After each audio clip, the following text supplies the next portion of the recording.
Carter did not remember falling asleep.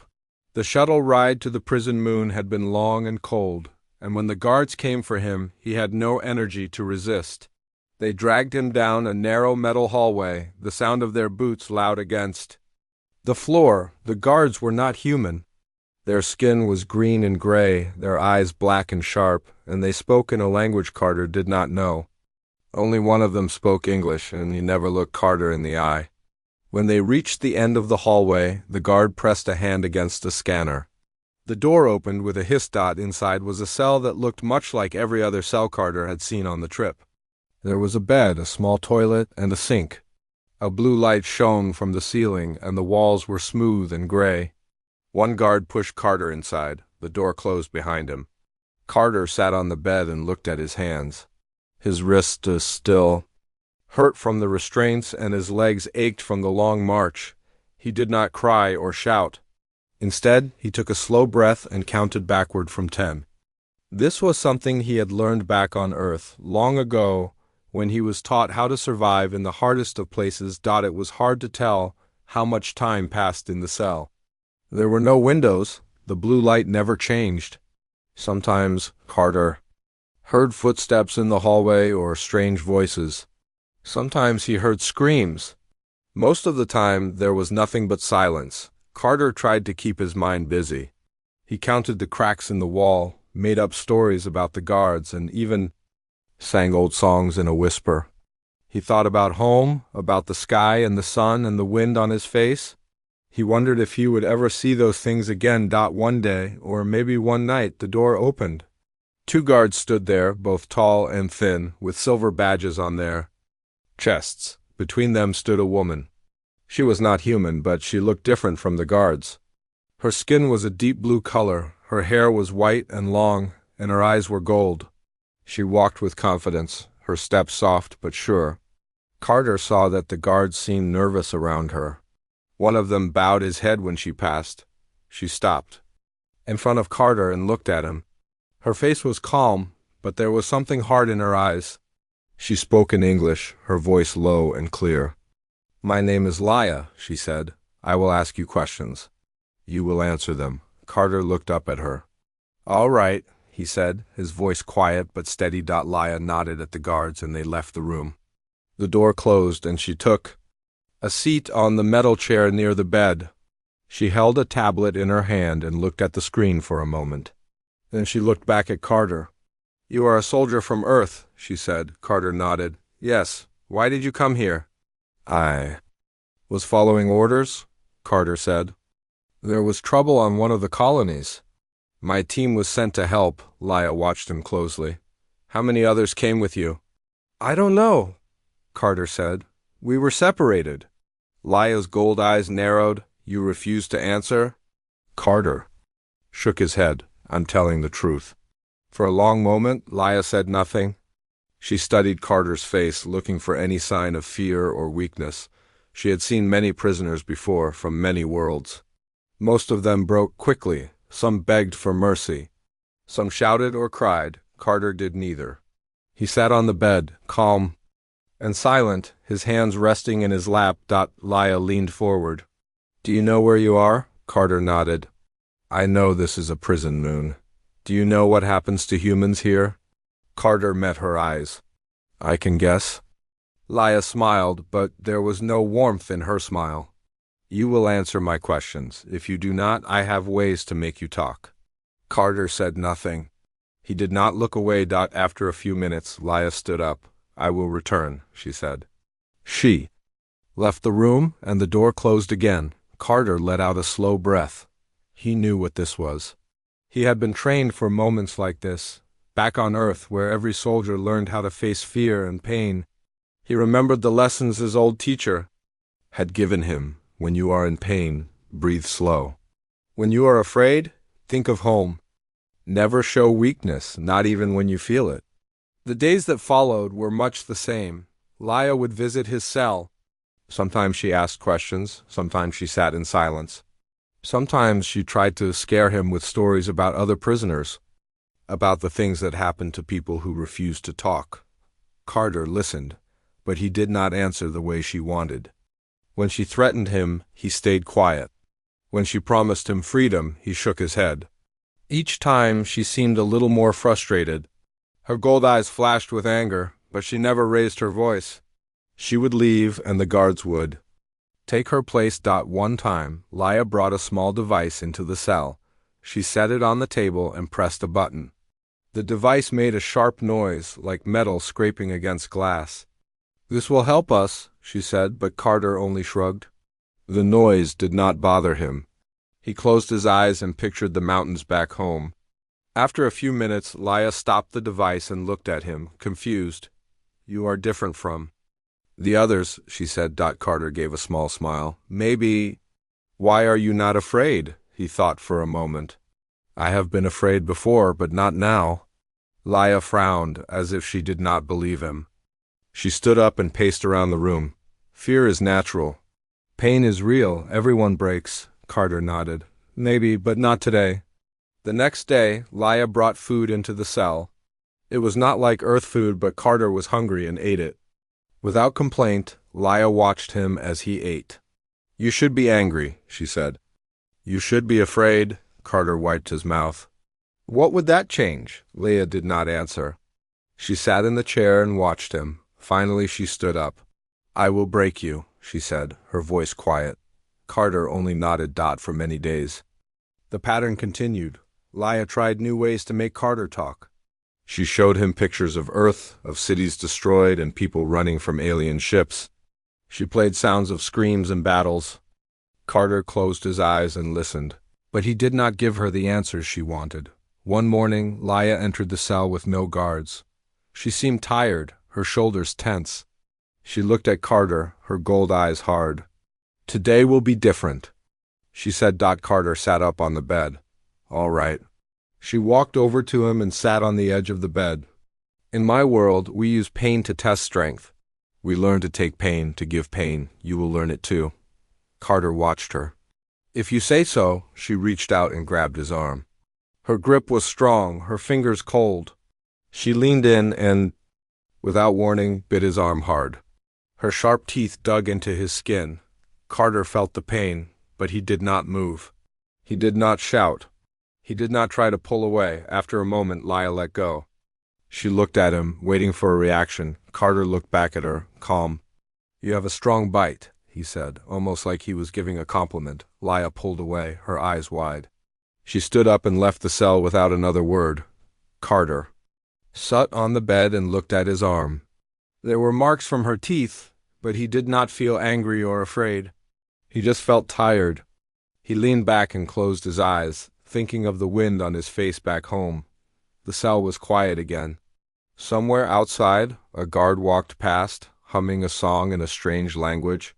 Carter listened to the sound and tried to remember the words. To a song his mother used to sing. He knew this was only the beginning, but he was ready for whatever came next. Laia could not sleep that night. She sat alone in her small room, thinking about the human prisoner. In her world, pain was the best way to test someone's limits. She had trained all her life to make others afraid.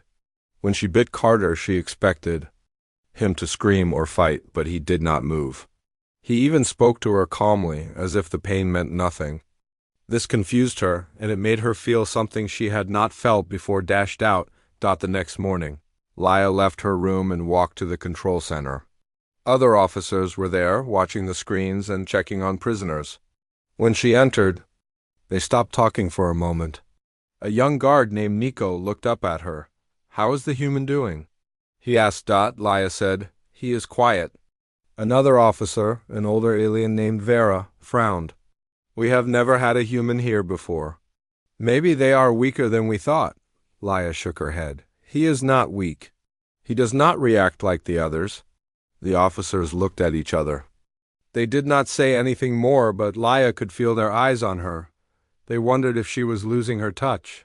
She felt a sharp pain of anger in her chest. She had always been the best. She would not let a single human change the. She left the control center and went back to Carter's cell. Today she wanted to try something different. She told herself she would not get angry. She would be calm and in control. She opened the door and saw Carter sitting on his bed, looking at his. arm where she had bitten him. He looked up when she entered. "Good morning," Carter said. His voice was tired, but he tried to smile. Laia sat down in the chair, holding her tablet. "You're very calm for a prisoner," she said. Carter nodded. "I learned to be calm, long time ago. Who taught you?" Laia asked. Carter thought for a moment. "My father and some old teachers." Laia looked at him, curious. "Why did they teach you this?" "Because life can be hard," Carter said. "They wanted me to be ready for anything." Laia tapped her fingers on the tablet. "What would make you afraid?" Carter shrugged. "I am afraid of losing people I care about. I'm afraid of failing to protect them, but pain and fear are just things you feel. You do not have to let them control you." Laia listened to his words, but they felt strange to her. In her world, fear was everything. To show fear was to be weak. She decided to change her approach. "What do you miss most about Earth?" she asked. Carter's eyes grew soft. "I miss the sky. I miss seeing the stars at night. I miss the sound of rain. I even miss the food, even if it was not always good." Laia tilted her head. "We have stars here." Carter shook his head. "Not like Earth, it is different." They sat in silence for a few minutes. Laia felt something new inside her. She did not know if it was sadness or something else. She stood up and left the cell without another word. As she walked down the hallway, she thought about Carter's answers. He was not afraid of her. He was only sad because he missed home. The next day, Laia brought Carter some extra food. It was a small thing, but she felt like it was right. Carter looked surprised but thanked her. He ate quietly while she watched. After he finished, Laia asked him more questions about Earth. Carter told her about the ocean, about trees that changed color in autumn, and about how people sometimes sat around a fire and told stories. Laia listened carefully. She realized she wanted to know more, not just about Carter, but about his whole world. After many days of talking, Laia noticed that Carter started to trust her a little more. He did not answer every question, but he shared memories. Sometimes he made jokes, and sometimes he even laughed. Laia found herself laughing too, even though she tried not to show it. She started to feel less like an interrogator and more like a listener, but other officers watched Laia with suspicion. Nico stopped her in the hallway one day. "You spend too much time with the human," he said. "Do not let him trick you." Laia stared at him. "I am not being tricked. I am learning." Nico shook his head. "If you do not get answers, the command will send someone else." This worried Laia. She did not want to lose her position, but she also did not want to hurt Carter. She had never felt like this before. She returned to Carter's cell that evening, but this time she did not bring her tablet or any tools. She sat down and asked Carter about the hardest thing he had ever done. Carter thought for a long time before answering. "The hardest thing was saying goodbye to my family before the mission. I did not know if I would see them again." Laia nodded slowly. "I have never had a family," she said. "Our kind is raised in groups. We do not get close to anyone." Carter said, "That sounds lonely." Laia looked at the floor. "It is all I have ever known." Carter's words stayed with Laia long after she left his cell. She wondered if it was better to feel pain and fear if it meant you could also feel love and joy. Her training had always told her to avoid feeling too much. Feelings were dangerous. But now, with Carter, she felt something was missing from her own life. One night, she could not sleep. She walked through the quiet halls of the prison moon, thinking about Carter's stories. She stood at a window and looked out at the stars. They did not look the same as the ones Carter described, but she tried to imagine the sky on Earth. The next day, things changed. The warden of the prison, a tall alien named Drake, called Laia to his office. His voice was deep and cold. "The human has been here too long without results," he said. "If you cannot break him, we will send someone else."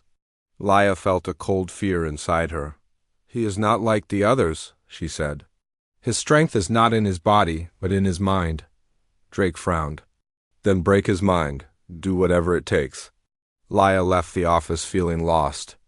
She did not want to hurt Carter, but she also did not want to fail.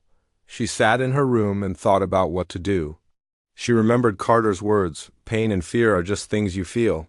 You do not have to let them control you." She wondered if that could be true for her too. That night, Laya returned to Carter's cell. She looked tired and worried. Carter noticed right away. "Are you all right?" he asked. Laya sat down. "They want results. They want me to break you."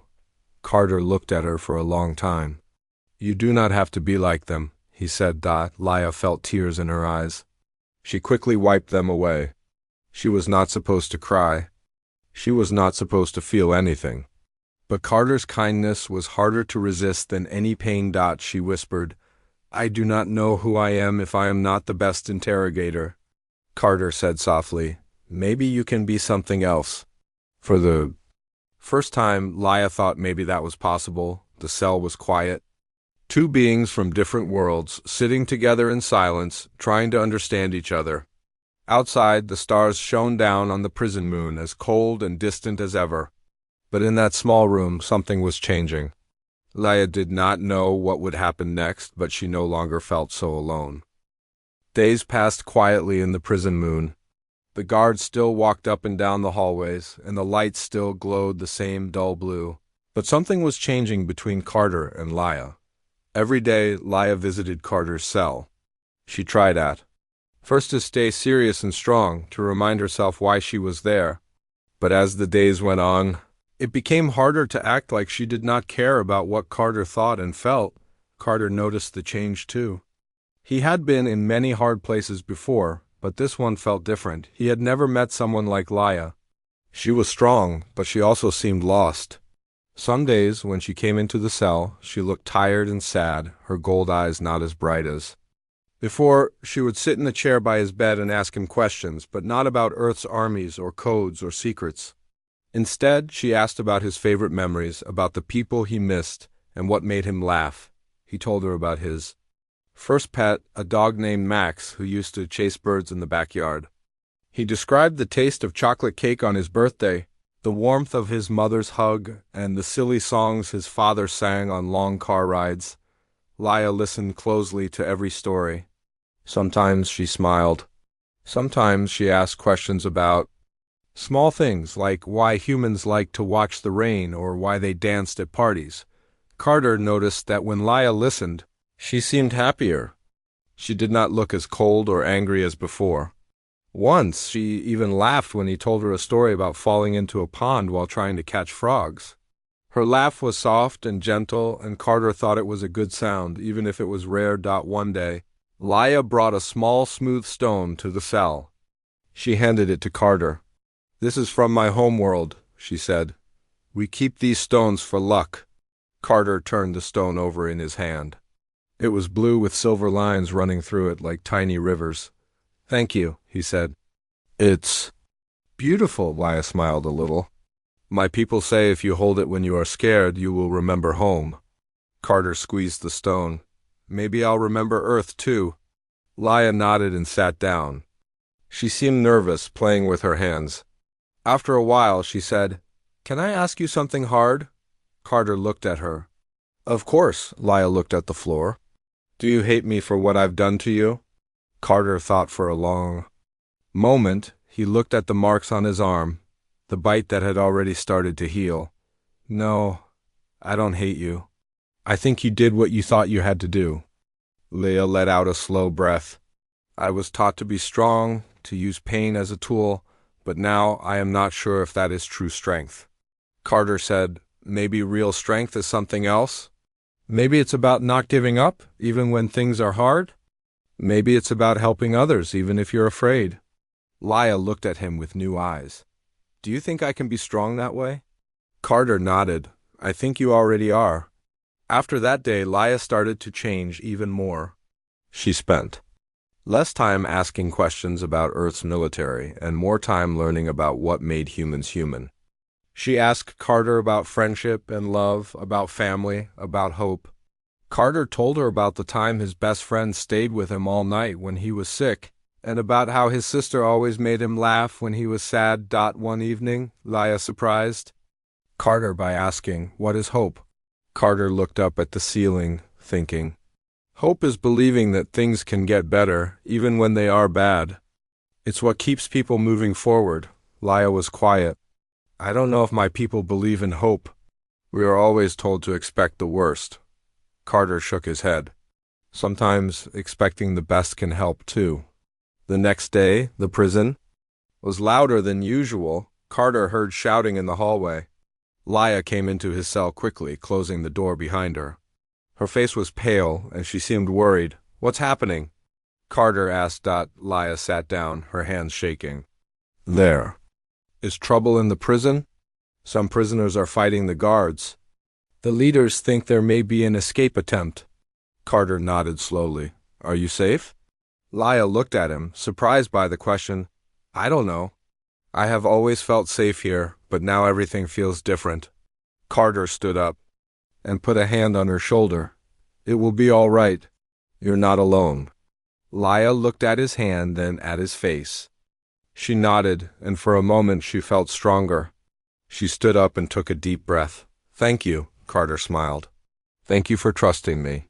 They sat together for a while in silence, listening to the noise outside. It was not safe to leave the cell, so Laya stayed with Carter. As the hours passed, the noise faded and the prison became quiet again.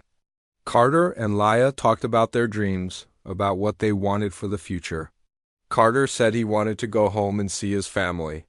Laya said she wanted to find her own place in the world, a place where she did not have to hurt people to be respected. Later that night, as Laya was leaving the cell, she turned to Carter.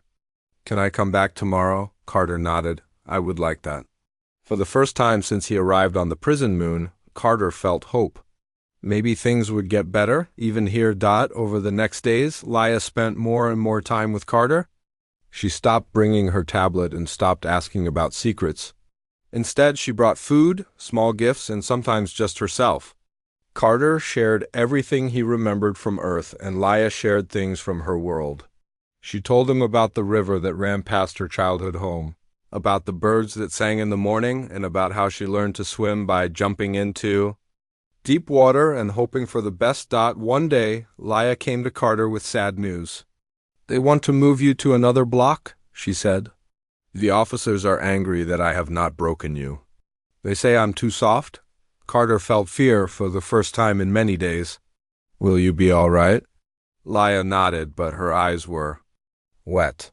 I do not want you to go. Carter reached out and held her hand. Maybe there is something we can do. Laya thought for a moment. There may be a way, but it is dangerous. Carter squeezed her hand. Tell me. Laya explained that there were old tunnels under the prison, built long ago before the new guards arrived. Only a few officers knew about them. She had found maps in the archives. If they could get to the tunnels, Carter might escape. But it would mean breaking every rule Laya had been taught to follow. Carter looked at her. Why are you willing to help me? Laya took a shaky breath. Because you are my friend. And because you showed me there is another way to be strong. Carter felt hope rise again in his heart. Together, they made a plan to meet in 3 nights when the guards would be busy with a big inspection. Laya would bring Carter out of his cell, and together they would try to reach the tunnels. The next 3 days were slow and full of worry. Carter tried not to show his fear, and Laya did the same. Every time they met, they talked quietly, making sure no one else could hear them. They practiced what to do if they were caught. They talked about what would happen if they failed. But each time, they ended with the same promise they would try. On the night of the plan, Carter waited in his cell, his heart beating fast. He held the blue stone from Laya in his hand and thought of Earth, of home, of hope. Outside, he heard the sound of boots on metal and the quiet buzz of the prison's lights. Soon, everything would change. But Carter was not afraid anymore. The night was cold on the prison moon, colder than usual. Carter sat on the edge of his bed waiting for Laya. The blue stone she had given him felt warm in his hand, even though it was smooth and cold to the touch. He listened carefully to the sounds in the hallway. Every few minutes, heavy boots stomped by, and sometimes he heard short bursts of talking from the guards. Tonight, the air felt thick with worry and hope mixed together. Carter remembered the plan over and over in his head. Laia said she would come after the last patrol passed his door. She had made a copy of the guard's key and she knew the schedule for every shift. Carter trusted her, but he knew anything could go wrong. Still, he was ready. He had to be. A long hour passed. Carter was just starting to think something had happened when the door opened. Laia slipped inside, quiet and quick. Her blue skin looked almost gray in the dim light. She closed the door behind her and put her finger to her lips. Carter nodded, understanding her without words. "Are you ready?" Laia whispered. "I'm ready," Carter answered. Laia took a deep breath and pulled out a small bag. Inside were 2 old uniforms from storage, dirty and worn. "Put this on," she said, handing one to Carter. "It should help us look like we belong here." Carter changed quickly. The uniform was too big for him, but when he pulled up the hood, he looked almost like one of the alien workers. Laia checked the hallway, then waved him forward. "Stay close," she said. They moved quickly and quietly down the hallway. Carter kept his head down, copying the way Laia walked. When they passed a guard, Laia nodded and said something in her language. The guard just grunted and walked away, not even looking at Carter. After a few minutes, they reached a metal door at the end of a side hallway. Laia took out another key and unlocked it. The door creaked as it opened, and cold air rushed in. Inside was a small storage room, empty except for boxes and dust. At the back of the room, half hidden by old crates, was a metal grate on the floor. "This is it," Laia said, her voice shaky. Together, they lifted the grate and looked down. A narrow tunnel ran under the prison, just big enough for a person to crawl through. Carter could smell damp earth and metal. It was dark, but he was not afraid. "I'll go first," Laia said. "If anything happens, go back to your cell and hide. We go together," Carter said gently. Laia looked at him, her gold eyes full of worry, but she nodded. They climbed down into the tunnel, pulling the grate closed above them. The tunnel was dark and cramped. Sometimes they had to crawl on their hands and knees. Carter scraped his elbow on a sharp rock but did not complain. Laia moved carefully ahead of him, shining a small light to show the way. The air was thick and wet. Every sound seemed loud, their breathing, the scraping of their shoes, the quiet drip of water. "How much farther?" Carter asked in a whisper. "Not far," Laia said. "There should be an exit near the east fence." As they moved, Carter thought about Earth and home. He wondered if he would really make it back. He looked at Laia, thinking about how much she had risked for him. She was not just an interrogator anymore. She was his friend. Suddenly they heard a noise ahead, metal on metal, like a gate opening. Laia froze. "Someone's here," she whispered. Carter held his breath, listening. Voices echoed through the tunnel, far away but getting closer. Laia pulled Carter into a side tunnel, barely big enough for them both. They pressed themselves against the wall, waiting. 2 guards passed by, talking in their own language. One of them laughed and kicked a stone. The sound faded as they moved away. Laia and Carter waited a little longer, then kept moving. Carter's heart beat fast, but he stayed quiet. Soon, they reached a metal ladder leading up to another grate. Laia climbed first and peeked through. "It's clear," she said softly. They pushed up the grate and climbed out. Above them was the outside yard, cold and empty. The stars shone down, and Carter saw the tall fence in the distance. "We're almost there," Laia said. They moved quickly across the yard, staying close to the shadows.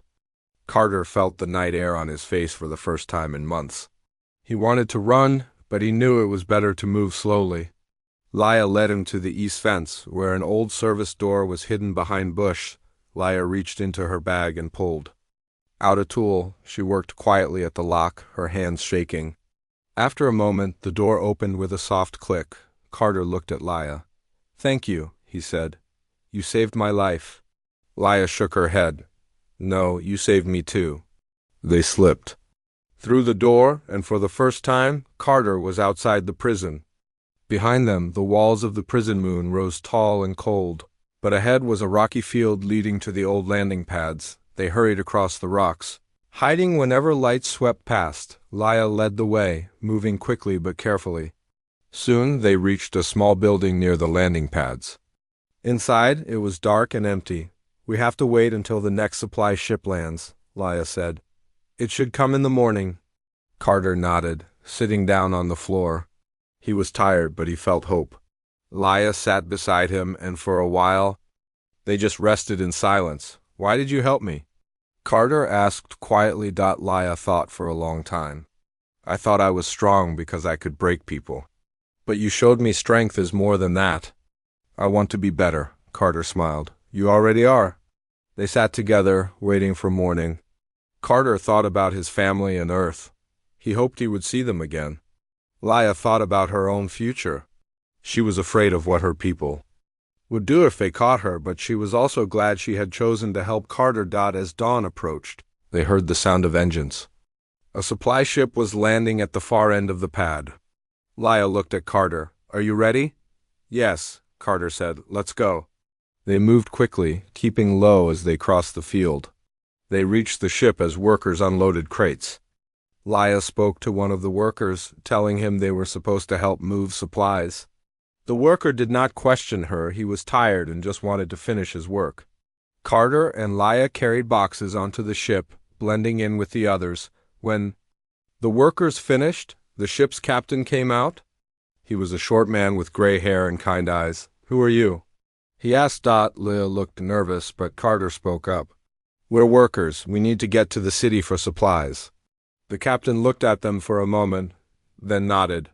"Oh, right. Get in before we leave." Carter and Laia climbed onto the ship and hid behind a stack of crates. As the engines roared to life, Carter felt his heart pounding. The ship lifted off, leaving the prison moon behind. As they rose into space, Laia looked at Carter. "What will you do now?" "I will try to go home," Carter said. "And you?" Laia thought for a moment. "I do not know. Maybe I will come with you." "I want to see Earth," Carter smiled. "You would like it?" "There are blue skies and green trees. There is kindness too." Laia nodded, hope in her eyes. "I want to see all of it." The ship flew on, stars bright outside the windows. Carter and Laia sat together, silent but not afraid. They had escaped the cold walls of the prison moon, and though they did not know what would happen next, they were free for now. Outside, the universe was wide and open, full of danger and promise. Inside, Carter and Laia held on to hope, ready to face whatever would come. Carter pressed his face against the cold metal crate behind him as the supply ship slowed before the Earth station port. He had not seen home in many months, and his heart beat fast. Laia stood beside him, her gold eyes bright with wonder as the planet below came into view. Blue and green swirled beneath the clouds. Carter felt a lump in his throat.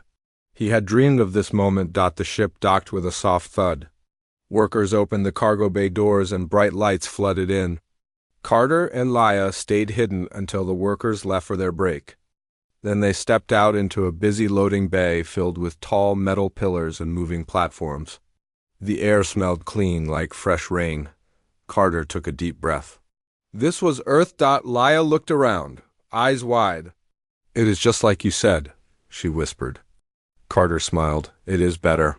He guided her toward a service door marked "Staff Only." He used the code Laia had taught him to open it. They slipped inside. Beyond the door was a quiet hallway lit by soft lights. Carter led the way past offices and storage rooms. Laia touched the walls gently. "I never thought I would feel calm like this," she said. Carter stopped and put a hand on her shoulder. "You are safe now." They reached the station exit and stepped into a garden space. Potted trees and green plants grew under a glass dome. People sat on benches, reading or talking. A small fountain burbled in the center. Carter pointed. "My team said this garden was a gift to everyone who comes in after a long journey." Laia walked over and touched the edge of the fountain. She watched the water swirl around. For a moment, she looked like a child discovering something new. Carter studied her face. He felt happy that she could feel joy. A station officer in a dark uniform approached. "Excuse me," the officer said. "You are cleared to leave the ship?" Carter nodded. "Yes." "I am Carter Jones. I arrived with cargo." The officer glanced at Laia. And this is your companion? Carter took a breath. She is with me. The officer frowned and looked at his datapad. Human passengers must clear customs. Follow me. Laia looked nervous. She followed Carter. They walked through a corridor filled with scanners and blue panels. At each checkpoint, Laia had to stand alone for scans. Carter waited patiently. Laia closed her eyes and held the blue stone in her hand. The scanner light passed over her, but she did not flinch. When they reached the exit, they stood in front of a large glass window overlooking the city lights below. The Earth station floated high above the planet. Carter turned to Laia. You can go with me, he said softly. My home is not far. You will be safe. Laia's eyes filled with tears. She looked at Carter. I do not know who I am there. She paused. My world will punish me if they find out I helped you escape. Carter nodded. I understand. They will come looking for you. Laia looked out at the city lights. I have learned strength, but I have also learned kindness and hope. Here, I can choose who I want to be. Carter held her hand. You do not have to go back. You can start a new life here. Laia looked at their joined hands and closed her eyes. When she opened them, she nodded. I will come with you. Carter smiled. He led her to the customs exit. They passed through heavy doors and stepped onto a platform that would carry them down to the city. The platform moved slowly, and the glass walls showed the Earth growing larger and clearer. As they descended, Carter thought of his family. He could hardly wait to see them. Laia stood beside him, silent but calm. She watched the planet below and seemed to imagine the life she would find there. The platform stopped. They stepped onto a busy street filled with people, tall buildings, and bright signs. The air was warm and smelled of fresh bread and flowers. Carter looked around, smiling. Laia's eyes shone as she took her first steps on Earth.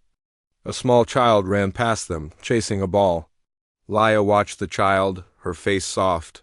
Carter felt proud. He turned to her. Welcome home. Over the next days, Carter found his family in a small town outside the station. His mother cried when she saw him, and his father hugged him tight. Laia waited outside, unsure if she should join. Carter came out and introduced her. This is Laia, he said. She saved my life and chose to come here with me. His mother stepped forward and took Laia's hands. Thank you for saving him, she said. Laia bowed her head. She felt warmth she had never known. In the weeks that followed, Laia and Carter settled in the small town. Laia learned to cook simple meals, tasted real rain in her hair, and listened to birdsong outside the windows. She smiled when she saw flowers bloom in spring. Carter showed her how to ride a bike and taught her to swim in a lake. She laughed when she fell, and he caught her. Laia wrote letters to her old world, telling them she could not return. She knew they would punish her, but she also knew she had found something worth the risk. She had found kindness, hope, and a new definition of strength. One evening, Carter and Laia sat on a hill overlooking the town. The sun set in bright colors. Laia held Carter's hand. Thank you for everything, she said. Carter kissed her forehead. Thank you for showing me how to be strong. They sat in silence, watching the sky change. Stars appeared one by one. Laia closed her eyes, feeling the soft earth beneath her. She remembered the prison moon, the tunnels, the pain. It felt like another life. Now she had a new life. She had Carter, a family that loved her, and a world full of possibilities. She breathed in the night air and felt hope fill her heart. And in that simple moment, Laia knew she had found her true strength.